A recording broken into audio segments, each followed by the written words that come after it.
One of the strangest tricks your mind can play on you has nothing to do with forgetting names or losing your keys. It's when you become completely convinced you've replied to someone's message, only to find out you never did. You don't discover it immediately. Maybe it's later that evening. Maybe it's 2 days later when you're scrolling through your chats looking for something else. That's when you see it. An unread conversation. The message you clearly remember opening. The reply you're almost certain you sent. Except, there's no reply. For a second, your brain almost argues with reality. No, I definitely answered this. So you open the chat again, reading through the conversation as if your missing message might somehow appear the second time. It doesn't. What's strange is that you don't remember choosing to ignore the person. If anything, you remember the opposite. You remember reading the message carefully. You remember thinking about what to say. You might even remember parts of the reply you wanted to send. So how can all of that happen without you actually replying? Most people shrug it off and say, I just forgot.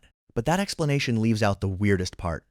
Because forgetting usually feels like forgetting. This doesn't. This feels like finishing something you never finished.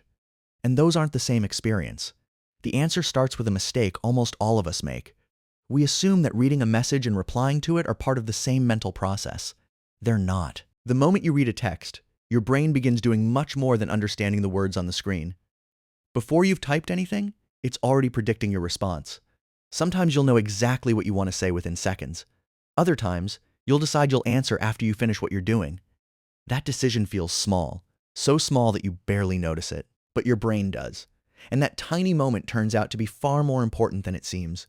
The ability to remember something you plan to do later has its own system in the brain. Researchers call it perspective memory. It's what helps you remember to send an email after a meeting, take your medication before bed, or call someone back when you get home. Replying to a message depends on that same system. Unlike remembering something from the past, perspective memory is focused on the future. It keeps track of intentions. Not what you've already done, but what you still need to do. The problem is that intentions are surprisingly easy to interrupt. Imagine you're halfway through replying to a message in your mind. Before you can type it, another notification appears. Someone asks you a question. Your phone rings. You switch to another app for what you think will be 10 seconds. Your attention moves on. Your intention doesn't always come with it. Instead, it gets left behind. What's interesting is that your brain doesn't simply stop working on the task the moment you look away. Reading the message, understanding it, and thinking of a reply all create a strong mental impression that you've already engaged with the conversation. That feeling can become so familiar that, later on, your brain treats the conversation as if it's already been dealt with. Not because it believes you pressed send, but because the important part, in your mind, already felt complete. Think about how many times you've opened a message and immediately started writing the reply in your head. Sometimes the response is so clear that you can almost hear yourself saying it. In those few seconds, you've already solved the social problem. You know what you want to communicate. The only thing left is the physical action of typing and sending it. That sounds like a small difference, but it's actually the difference between an intention and a completed action. And that's where interruptions become powerful. They don't erase the intention. They interrupt the final step. By the time you come back to your phone, your brain isn't trying to remember the conversation from the beginning. It's trying to remember whether the last step ever happened. Sometimes it gets that answer wrong. Your mind is much better at remembering meaning than it is at remembering every tiny action you perform throughout the day. If you've ever driven home and barely remembered parts of the journey, or reached into your pocket without consciously thinking about it, you've experienced something similar. The brain automates countless small actions so it can focus on bigger decisions. Most of the time, that's incredibly useful. Usually, this efficiency helps you move through life without consciously tracking every small action. But sometimes, it creates a strange illusion. An unfinished task can feel finished. The really confusing part is what happens later. You might be doing something completely unrelated when the message suddenly comes back to your mind. Not because someone reminded you. Not because you saw the person's name appear on your screen. It simply returns as a thought. Wait, I never replied. And when you check the conversation, you realize something interesting.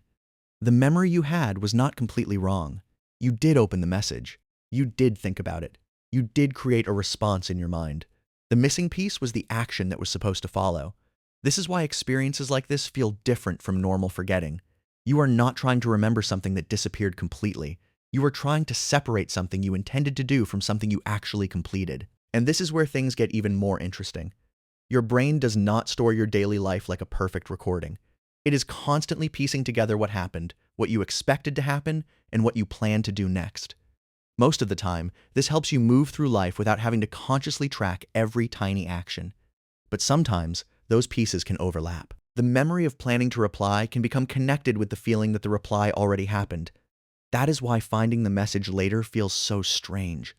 You are not thinking, I forgot this message existed.